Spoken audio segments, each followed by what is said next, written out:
तो हेलो बच्चों, कैसे हैं? हाउ इज़ द जोश? तो जैसा कि आप चल रहे हैं कि देख रहे हैं, ठीक है, वीडियो काफ़ी यूट्यूब पे देख रहे हैं आप। जंतर मंतर पे जो प्रोसेस चल रहा है काफ़ी दिन से, आई थिंक 1 मंथ से अधिक हो गए सर, काफ़ी देर से प्रोसेस चल रहा है। तो हम लोग जो प्रोटेस्ट कर रहे हैं बेसिकली, वो आप समझ रहे हो किसके लिए किया जा रहा है, सिस्टम के लिए किया जा रहा है। तो इसमें जो पार्टी के जो पर्पज़ से जो यहाँ पे चल रहा है थॉट वोट की बीजेपी या सीजीपी ये सब जो पार्टी है, तो पार्टी को तो मैं मानता नहीं हूँ। पार्टी मेरे अनुसार तो पार्टी कुछ होता ही नहीं है, फालतू के टाइम वेस्ट है। कुछ ऐसा सिस्टम बनाया जाए, क्योंकि देखो सिस्टम पे ही मेन मुद्दा है, ठीक है। मुद्दा ये नहीं है कि पार्टी के लिए, ठीक है, मुद्दा ये है कि सिस्टम को स्ट्रांग किया जाए। नीट का जो बार बार लीकेज हो रहा है, उस पर जो भी आपके शिक्षा मंत्री हैं, उस पर एक अच्छा कड़ा निर्णय नहीं ले रहे हैं, इसीलिए बार बार ये सब हो रहा है। और जितने भी इस जंतर मंतर, जितने भी ये प्रोटेस्ट में इन्वॉल्व हैं, उनको मैं सल्यूट करना चाहूँगा, क्योंकि एक सिस्टम के लिए लड़ रहे हैं, कंट्री के लिए लड़ रहे हैं, और ये बहुत ज़रूरी भी है। क्योंकि मैं समझता हूँ कि आप देख भी रहे हो कि पूरा लीडरशिप में 90% अनएजुकेटेड है। अब जो अनएजुकेटेड है वो कैसे सिस्टम को चेंज कर सकते हैं? तो बहुत बड़ा मुद्दा हम लोग के सामने आ चुका है। और ज़रूर इस समय अगर हम लोग नहीं सोचेंगे तो आने वाला समय भी बहुत ही हम लोग के लिए दयनीय हो जाएगा, बहुत ही कंडीशन ख़राब हो जाएगा, ठीक है। तो आज हमारे साथ केमिस्ट्री के सर जुड़ चुके हैं, एक सर। तो कुछ सर बताइए क्या चल रहा है, प्रोटेस्ट के बारे में कुछ बताइए। प्रोटेस्ट हमारे सिस्टम के लिए हो रहा है, तो हम लोग को भी सपोर्ट करना चाहिए। कोई भी ये जाति या क्या कहते हैं हमारे पॉलिटिकल पार्टी को सपोर्ट करने के लिए नहीं है। हमारा सिस्टम सुधरेगा तभी हमारा कंट्री भी प्रोग्रेस करेगा। अगर कंट्री को प्रोग्रेस कराना है तो हम लोग को इस प्रोटेस्ट को साथ में लेके चलना होगा। प्रोटेस्ट ख़त्म नहीं होना चाहिए, प्रोटेस्ट का कुछ ना कुछ रिजल्ट आना चाहिए ताकि हमारा सिस्टम चेंज हो सके। और आप लोग भी हेल्प करिए प्रोटेस्ट में और सपोर्ट करिए इसको जातिवाद की तरफ या पॉलिटिकल पार्टी का इशू लेके मत चलिए। बस मेरा यही कहना है, ताकि हमारा ये पेपर लीक का सॉल्यूशन, मतलब पेपर लीक का तो कुछ ना कुछ सॉल्यूशन निकले। बार बार पेपर लीक होना केवल नीट का ही नहीं है, और भी बाकी सारे पेपर लीक हो रहे हैं, तो इसका कुछ ना कुछ सॉल्यूशन निकाला जाए। मोदी जी इस पर कुछ स्ट्रिक्ट एक्शन लें। अभी तक तो कुछ खास बयान रहा नहीं है उनका। देखते हैं आज संसद में क्या होता है, क्या चर्चा चलता है। इतने दिन से तो बच्चों का प्रयास चल ही रहा है। कुछ इफेक्टिव उनका कोई स्पीच रहेगा नहीं, कोई डिसीजन भी नहीं रहेगा। आएंगे वही भाई बहनों बोलोगे मतलब कोई इसका कोई मतलब नहीं। जो स्पीच देते हैं तो ऐसा लगता है कि एक मतलब अनएजुकेटेड पर्सन स्पीच दे रहा, ट्रोलिंग में तुरंत आ जाते हैं, ठीक है, ऐसा एक्टिविटी है। तो अब रही बात दूसरी बात की सर, देखिए नीट अभी जैसे बोला कि है कि नीट हुआ 2026 का, तो स्कैम हुआ, फिर री नीट हुआ, चलो री नीट हो गया, फिर री नीट के बाद आप देखिए नंबर कैसा स्कैम हुआ है। बहुत स्टूडेंट का देखिए, एक स्टूडेंट 615 नंबर किया है, उसका नंबर कितना आएगा, 210 कितना आएगा। ये सब कैसे चेंज हो जाए, मतलब फिर अगेन क्या हुआ, स्कैम हो गया। वो होता ही रहेगा जब तक कुछ ना कुछ स्ट्रिक्ट एक्शन नहीं लिया जाएगा। अभी जैसे सब बोल रहे हैं कि ठीक है, देखो मतलब शिक्षा मंत्री ने एक्शन लिया, रीनीट हुआ। अब देखो रीनीट होने के बाद फिर क्यों स्कैम हो गया, तो इसका जिम्मेदार कौन लेगा? बार बार ये जो स्कैम हो रहा है, ऐसे में स्टूडेंट का तो लॉसेज हो रहा है, क्योंकि अब काउंसलिंग भी स्टार्ट होने वाला है। वो सब जो स्टूडेंट नंबर जो अफरा तफरी हुआ है, तो वो तो गए काम से, क्योंकि काउंसलिंग भी स्टार्ट होने वाला है। तो ऐसे में बहुत भयंकर हम लोग के सामने एक चैलेंज, एक प्रॉब्लम क्रिएट हो चुका है, और उसको हम लोग नवयुवक अगर ध्यान नहीं देंगे तो ये नेता ऐसे ही है। नेता को तो थोड़ी आगे जनरेशन को कुछ करना है, आगे तो जो जनरेशन को करना है नवयुवक को, तो उनको सोचना होगा। और ये बहुत अच्छी बात है कि सब लोग मिल के गया है, यहाँ कोई जाति धर्म नहीं देखा गया है। कुछ लोग इसको टर्निंग पॉइंट देना चाह रहे हैं जाति से लेके पॉलिटिकल पार्टी को लेके, लेकिन ऐसा ना किया जाए तो ज़्यादा अच्छा है। पूरे कंट्री के फ्यूचर की बात है, यूथ की बात है, तो सबको इसको सपोर्ट करें और हेल्प करें इस प्रोटेस्ट को बढ़ाने। बिल्कुल सर। और सबसे बड़ी मुद्दा ये है सर कि इंडिया में सबसे बड़ा प्रॉब्लम है कि अनएजुकेटेड जो भी प्रधानमंत्री हैं, जो भी अभी चीफ मिनिस्टर जितने भी हैं, सब ये सब बहुत 90% अनएजुकेटेड हैं। बताइए प्रधानमंत्री जो हैं सर पढ़े लिखे हैं नहीं, तो क्या स्पीच देंगे, क्या मतलब ज्ञान देंगे, ठीक है ना। कोई भी स्पीच कुछ बोलना होता है तो उनके अंदर वो उतना कंटेंट नहीं है, वो उतना जज्बे से वो एक होता है ना कि जैसे अब्दुल कलाम का स्पीच देखिए, कहीं पे भी आप कोई भी स्पीच देखिए, इतना इंस्पिरेशनल होता है कि कोई एक स्पीच देख ले, वो अपना अपना जीवन को ट्रांसफॉर्म कर सकता है। और इनका कोई भी स्पीच ऐसा देखिए तो मतलब एक घटिया जो इंसान होता है ऐसे स्पीच चलता है। तो सबसे बड़ी प्रॉब्लम है हम लोग का ही, क्योंकि हम लोग ही तो उनको सेलेक्ट किए हैं, हम लोग ही उन लोग को लीडर बनाए। तो अगेन अब आने वाले समय में जैसे कि मांग हम लोग का ये हो रहा है, प्रोटेस्ट का मांग ये हो रहा है कि शिक्षा मंत्री को इस्तीफा दिया जाए। मैं तो कह रहा हूँ शिक्षा मंत्री को नहीं, ये सब जो प्रधानमंत्री भी है, ये सब लोग इसमें तो अभी 70-90% इन लोग को हटाओ, कोई काम के नहीं, फालतू है सर, क्योंकि इन लोगों को ज्ञान है नहीं। अभी मोदी को न नीट का कोई ज्ञान है, उनसे पूछ दो फुलपान, कुछ भी पूछ दो, अभी नहीं बता पाए। जब उनको ज्ञान नहीं है तो क्या वो डिसीजन लेंगे? दूसरे का तो कुछ बोलने से भी हट रहे हैं, बोल भी नहीं रहे हैं, बोल भी नहीं पा। और बच्चों के पे लाठी चार्ज किया जा रहा है, ये तो बहुत गलत है। लाठी चार्ज तो नहीं करना चाहिए, बच्चे हैं वो। अब बिल्कुल सर, ऐसा एक्शन लिया जा रहा है। अब वो शांति से प्रोटेस्ट कर रहे हैं, प्रोटेस्ट को सुना जाए लाठी चार्ज करने की बजाय। और इनको सोचना चाहिए कितना लॉसेज हो रहा है सर उसमें। बच्चों का बताओ पैर टूट गया, एक तो डेथ हो गया, और इतना जो मतलब तोड़ फाड़ हो रहा है गाड़ियों, इतना लॉसेज हो रहा है, वो समझे भरपाई कैसे होगा उसको। इनको तो ऐसा लगता है कि इन लोग घर में ऐसे बैठे हैं तो मतलब इन लोग से कोई मतलब, एसी में बैठे हैं, लड़ाई हो रहा है, कोई मतलब नहीं। अरे लड़ाई हो रहा है, उसका आउटकम देखो क्या लॉसेज हो रहा है, बच्चे आने वाले जनरेशन पे इम्पैक्ट पड़ेगा। जो आप डॉक्टर को बुलाते हो अपना मतलब जब तबीयत खराब होता है डॉक्टर को बुलाते हो, तो आने वाले सेशन में ऐसे ही डॉक्टर होंगे कि क्या से क्या कर जाएंगे, क्योंकि ऐसे ही आप बना ही रहे उनको इतना पनाह दे रहे हो। बताओ ऐसा स्कैम कराओगे तो कैसे ऐसे डॉक्टर मिलेंगे? ऐसे ही इंजीनियर बनेंगे कि ब्रिज बन रहा है, कुछ दिन के बाद कोलैप्स हो जा रहा है, ऐसे ही डॉक्टर बनेंगे। तो किसी भी कंट्री का अगर विकास चाहिए तो वहाँ के ईंट पत्थर से नहीं, वहाँ के एजुकेशन सिस्टम से होता है। तो बार बार बोला जा रहा है एजुकेशन सिस्टम को हम लोग को स्ट्रांग करना पड़ेगा।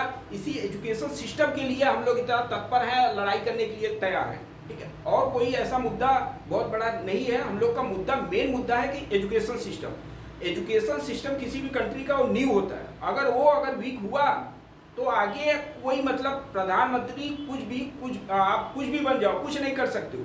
अदर कंट्री से अगर कहीं लड़ाई झगड़ा हो रहा है, ठीक है, प्लेनेट से अगर लड़ाई हो रहा है तो उसमें आपका साइंस और टेक्नोलॉजी ही काम आएगा, धर्म अंधविश्वास काम आने वाला नहीं है। तो हम लोग रिक्वेस्ट करेंगे, हम लोग पूरे मतलब इंडियन सिटीजन से रिक्वेस्ट करेंगे कि आने वाले जितने भी लीडर हैं वो एजुकेटेड लीडर को सेलेक्ट करें, बड़े जैसे कि अब्दुल कलाम देखो साइंटिस्ट थे। तो मैं भी ऐसे ही चाह रहा हूँ कि आने वाले लीडर ऐसे साइंटिस्ट अच्छे तपे हुए लोग हों, सो दैट कि वो क्या करें, एजुकेशन सिस्टम को बढ़ावा दें और उस सिस्टम में चेंज करें। अब रही बात ये आता है सर कि क्या अगर शिक्षा मंत्री को हम लोग अगर इस्तीफा दें तो आने वाला जो शिक्षा मंत्री होगा तो क्या विश्वास है कि वो मतलब अच्छा से मतलब एग्जाम करवाएगा? इसका तो कोई गारंटी नहीं दे सकता है, लेकिन ये मन में रहेगा कि अगर दोबारा ऐसा होता है तो वापस से ऐसा सिचुएशन देखने को मिल सकता है। तो इस वजह से सिस्टम बढ़िया हो सकता है, सिस्टम में डर बना रहेगा कि कुछ गड़बड़ी ना हो, स्ट्रिक्टली सारा पेपर कराया जाएगा। तो ये इशू सॉल्व हो सकता है, इस वजह से बच्चे इनके प्रोटेस्ट में लगे हैं कि इस्तीफा दिलवाया जाए उनको। अच्छा, अब देखिए सर, हम लोग चाह के, क्योंकि देखो स्कैम तो बहुत साल से हो रहा है, हम लोग चाह के भी स्कैम नहीं रोक पा रहे हैं।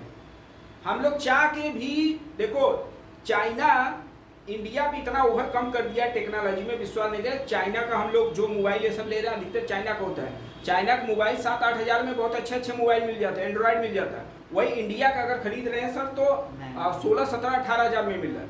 तो समझ लो हम लोग मजबूर हैं चाइना का प्रोडक्ट खरीदने के लिए। इंडिया अभी तो बना ही नहीं रहा है, ठीक है, और इंडिया फोकस भी नहीं कर रहा है, नहीं कर पाएगा, ठीक है। वही सोचना चाहिए, सिस्टम ही वैसा नहीं बनाया जा रहा है। सिस्टम हमारा इंडस्ट्री प्लांट करने में लगा हुआ है। बिल्कुल सर, यहाँ पे क्या सिस्टम बनाएंगे सर? मंदिर मस्जिद बन रहा है, इसी के लिए लड़ाई झगड़ा हो रहा है। कोई मतलब कोई सेंस नहीं। जातिवाद को जातिवाद से हट के हम लोग अपना पॉलिटिकल लीडर चूज करेंगे तो ज़्यादा अच्छा रहेगा। आज तो यही समझ में आ रहा है कि जातिवाद और इन सब को देख के चूज करने पे यही सिचुएशन आएगा, हमारा कंट्री में इम्प्रूवमेंट नहीं होने वाला है। अब मुझे ये बताइए सर, जैसे कि हम लोग बहुत साल से स्कैम चल रहा है, हम लोग चाह के भी स्कैम को रोक नहीं पा रहे हैं। तो क्योंकि बड़े बड़े लोग आ रहे हैं, ठीक है, स्कैम तो मतलब हो ही रहा है। तो इसीलिए आने वाले हो सकता है लीडर जो बने उसमें भी स्कैम हो। क्यों ये स्कैम हो रहा है? क्योंकि हम लोग के पास वो टेक्नोलॉजी सिस्टम है ही नहीं कि स्कैम को रोका जा सके। आप बताइए, चाइना में जाइए, ठीक है, एक 0% स्कैम है, चांसेस स्कैम होता ही नहीं, क्योंकि उसके पास टेक्नोलॉजी है। तो हम लोग चाहे जितना लड़ाई झगड़ा कर ले, जब तक साइंस टेक्नोलॉजी पे एक अच्छा सा इम्प्रूवमेंट नहीं होगा तो ऐसे ही प्रॉब्लम आएगा। जैसे देखो ईवीएम में हो जा रहा है, क्योंकि हम लोग के पास टेक्नोलॉजी है नहीं। अच्छा टेक्नोलॉजी कैसे बनेगा? हम लोग जो आईआईटी के जो भी मतलब इंजीनियर हैं, सब तो भाग जा रहे हैं, डॉक्टर सब बाहर निकल जा रहे हैं, ठीक है, क्योंकि वहाँ पैसा अच्छा मिल रहा है। तो कोई बचा ही नहीं। एक समझ लो कि जो क्रीम बाहर, हम लोग क्रीम बना रहे हैं कंट्री में और क्रीम बाहर जा रहा है, तो बाहर अच्छे अच्छे प्रोडक्ट बन रहे हैं, अच्छे अच्छे इंजीनियर यूटिलाइज हो रहे हैं, साइंटिस्ट चले जा रहे हैं। अब देखो इसरो में 100 साइंटिस्ट की तरह निकल गए, अब वो सब बाहर जाएंगे, और वही सब अगर रहें तो बताओ कंट्री में प्रोग्रेस करने में कितना से अच्छा टेक्नोलॉजी बनेगा। इसी की वजह से हम लोग का कंट्री बढ़ नहीं पा रहा है। हम लोग अपने में लड़े, हम लोग रीजन नहीं समझ पा रहे, हम लोग रीजन समझ ही नहीं रहे कि प्रॉब्लम कहाँ पे है। तो प्रॉब्लम यही कि हम लोग को साइंस टेक्नोलॉजी का बहुत मतलब अच्छा इम्प्रूवमेंट, अच्छा सा एक मतलब ग्रोथ होना चाहिए। और ग्रोथ कैसे होगा? एजुकेशन से होगा। अब जितने भी क्रीमी लेयर वाले जो सर के पॉइंट ऑफ व्यू से क्रीमी लेयर वाले लोग हैं, वो यहाँ रहेंगे तो कंट्री को डेवलप करने में हेल्प करेंगे। अब वही लोग चले जा रहे हैं तो फिर कंट्री डेवलप कहाँ से करेगा? बिल्कुल। और वो उस लेवल पे पहुँचे हैं तो उनको वैसा सुविधा दिया जाए ताकि वो लोग इस कंट्री में रहें। उनको वैसा मिल नहीं पा रहा है, इसलिए वो दूसरी कंट्री में जा रहे हैं। तो ये सब तो गवर्नमेंट की जिम्मेदारी है कि उनको अच्छे से सुविधा प्रोवाइड कराया जाए ताकि वो यहीं पे रहें। लेकिन इस पे किसी का कोई ध्यान नहीं जा रहा है। सर देखिए, मतलब अंधविश्वास में इतना जो पैसा इन्वेस्ट मैं कर रहा हूँ, स्पोर्ट में, क्रिकेट में इतना फालतू का कुछ पैसा इन्वेस्ट जो हो रहा है, उसको आप साइंस और टेक्नोलॉजी में दो। मतलब देखिए, मतलब साइंटिस्टों को मतलब बढ़ावा के लिए उसमें पैसा इन्वेस्ट करो। देखो इसरो मतलब एक्सपेरिमेंट करें, ठीक है ना। और जो कुछ ऐसे मंदिर जो, ठीक है, मैं मानता हूँ आस्था, ठीक है, सबको जरूरी है, ठीक है, करे, भगवान को मानते हैं सब लोग, ठीक है ना। लेकिन देखो हम लोग का रोजी रोटी कौन देगा? एजुकेशन देगा, ठीक है ना। आपका मतलब रोजी रोटी आपको मंदिर नहीं देने वाला है, समझ में आया? तो यही आपको समझना है। बेसिक जो रिक्वायरमेंट है हम लोग का शिक्षा है, तो शिक्षा को बढ़ावा देना चाहिए। जो मंदिरों में पैसा कुछ जो फालतू का इन्वेस्ट हो रहा है, जैसा कि आप राम मंदिर में देखिए, अयोध्या में कितना स्कैम हुआ सर, ठीक है। तो वही है प्रॉब्लम, हम लोग का सिस्टम स्ट्रॉन्ग करिए।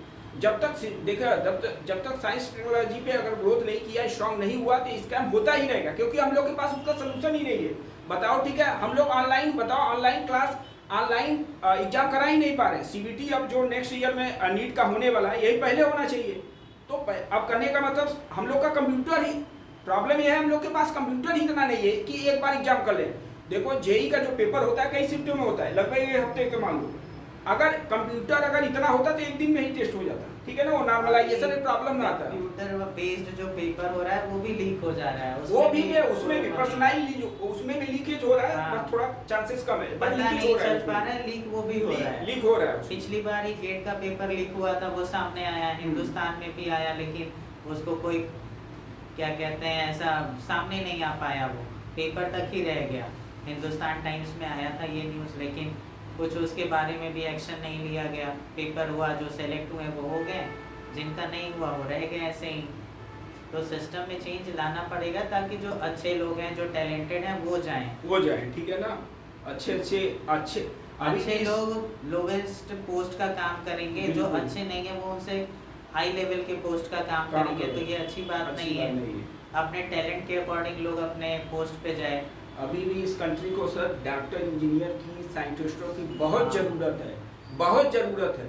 और हम लोग को बढ़ावा दे रही नहीं है, हम लोग बढ़ावा देना चाहिए साइंस टेक्नोलॉजी पे, अवेयरनेस लाना चाहिए, वो ला ही नहीं रहे सर। नहीं तो यही समझ लो कंट्री बहुत आगे बहुत पहुंच चुके हैं। बहुत टैलेंटेड लोग हैं यहाँ पे, ठीक है, बहुत मेहनती लोग हैं, लेकिन कोई ध्यान नहीं दिया जा रहा है, अच्छे से फैसिलिटी प्रोवाइड नहीं कराया जा रहा है। बस हिंदू मुस्लिम इन्हीं सब लगे हुए हैं। अभी बताइए, कुछ मंथ पहले मैं न्यूज़ सुना था कि एक इसरो का साइंटिस्ट था, कहाँ पे उसको लड़ाई झगड़ा में मार दिया गया। बताओ, उसका कोई मुद्दा ही नहीं है, क्योंकि वो साइंटिस्ट हैं, समझ लो। साइंटिस्ट हम लोग जो जीवन यापन करें अपने के लिए करें, साइंटिस्ट पूरे अपने कंट्री के लिए करें। और ऐसे लोग को थोड़ा प्रिविलेज भी देना चाहिए ताकि उनको खुद फील हो कि हाँ हम कुछ अच्छा कर रहे हैं तो उतना रिस्पेक्ट मिल रहा है। अब साइंटिस्ट का भी लोग रिस्पेक्ट नहीं करेगा तो फिर किसका करेगा? लेकिन सर यहाँ पे इतना पार्टी जो है, पार्टी इतना हो चुका है, कौन कौन सा पार्टी, इसी पार्टी के लिए हम लोग मरे पड़े हुए हैं। हम लोग को यही नहीं पता हम लोग को उद्देश्य क्या है हम लोग का, ठीक है। एक कोई इधर उधर, कोई इनका नकल कर रहा है, कोई इनका कर रहा है, कोई इनको बोल रहा है, इसी में लड़े हुए, इसी में पूरा टाइम वेस्ट हो जाएगा, ठीक है।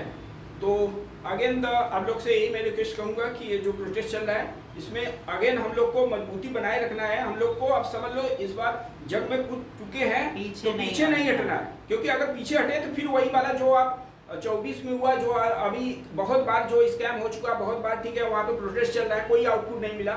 तो अब ये हम लोग चाह ही रहे हैं कि इस बार फाइनली एक अच्छा सा, ठीक है, प्रोटेस्ट हो और उसका एक अच्छा सा निर्णय निकले, ठीक है, रिजल्ट दिखे, क्योंकि इस बार रुकना नहीं है, ठीक है। बहुत लोग, ठीक है, वहाँ से जा रहे हैं, उनको मैं तहे दिल से धन्यवाद देना चाहूँगा और इस पे आई होप कि एक अच्छा सा निर्णय इस पे मिले। मैं गवर्नमेंट से यही रिक्वेस्ट करूँगा। तो मिलते हैं नेक्स्ट वीडियो में। जय हिंद, जय भारत।